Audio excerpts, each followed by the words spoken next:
একটি শিশু যখন প্রথমবার আয়নায় নিজের প্রতিবিম্ব দেখে তখন সে বিস্ময় হতবাক হয়ে যায়। হাসলে দেখে অপর প্রান্তেও কেউ হাসছে, কান্না করলে দেখে সামনেও কেউ কাঁদছে। সে বোঝে না এ তো তারই প্রতিচ্ছবি। আলো কিংবা অন্ধকার যাই সে আয়নায় ছোড়ে সেটি তার দিকে ফিরে আসে। প্রশ্ন হলো, আমরা যারা প্রাপ্তবয়স্ক আমরা কি সেই শিশুটির চেয়ে বেশি সচেতন? আমরা কি উপলব্ধি করি না জীবন নিজেই এক বিশাল আয়না? আমরা যা দিচ্ছি জীবনও তো ঠিক তাই আমাদের ফিরিয়ে দিচ্ছে।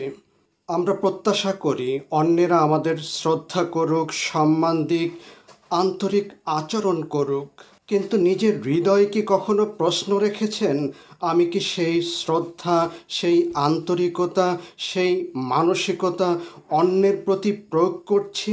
আমি কি নিজেকে সত্যিকারের মানবিক ও সংবেদনশীল একজন ব্যক্তি হিসাবে গড়ে তুলতে পেরেছি?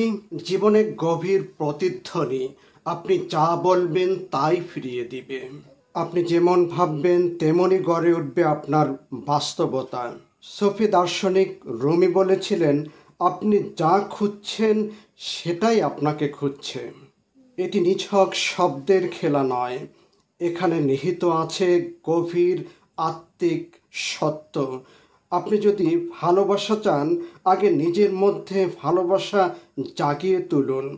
আপনি যদি শান্তি চান নিজেই শান্তির প্রতীক হয়ে উঠুন। সক্রেটিস বলেছিলেন, স্নেহশীল হন, কারণ আপনি যার সঙ্গে দেখা করছেন তিনি হয়তো অদৃশ্য এক কঠিন যুদ্ধের মধ্য দিয়ে যাচ্ছেন। আজকের সমাজে সম্পর্কের সবচেয়ে বড় শত্রু হচ্ছে অহংকার। আমরা ভাবি আমি কেন আগে নম্র হব, আমি কেন আগে হাসব, সে আগে করুক তারপর আমি। এই চিন্তাগুলোই আমাদের আত্মার উপরে ধুলো ফেলে ভালোবাসার পথ রুদ্ধ করে দেয়, সহানুভূতিশীল দীপ্তি নিভিয়ে ফেলে। জীবনের সবচেয়ে গভীর এবং অনন্ত শক্তি হল সহানুভূতি। আপনি যদি অন্যের হৃদয়ের যন্ত্রণাকে অনুভব করতে পারেন তাহলে আপনি আর কেবল নিজেকে নিয়ে ব্যস্ত থাকবেন না, আপনি তখন বিশ্বচেতনার এক অংশ হয়ে উঠবেন। হার্ভার্ড বিশ্ববিদ্যালয়ের এক দীর্ঘস্থায়ী গবেষণা, Harvard study of adult development, ৭৫ বছরেরও বেশি সময় ধরে পরিচালিত এই গবেষণায় একমাত্র সিদ্ধান্ত, মানুষের জীবনের প্রকৃত সুখ অর্থ, সাফল্য কিংবা খ্যাতির সাথে আসে না।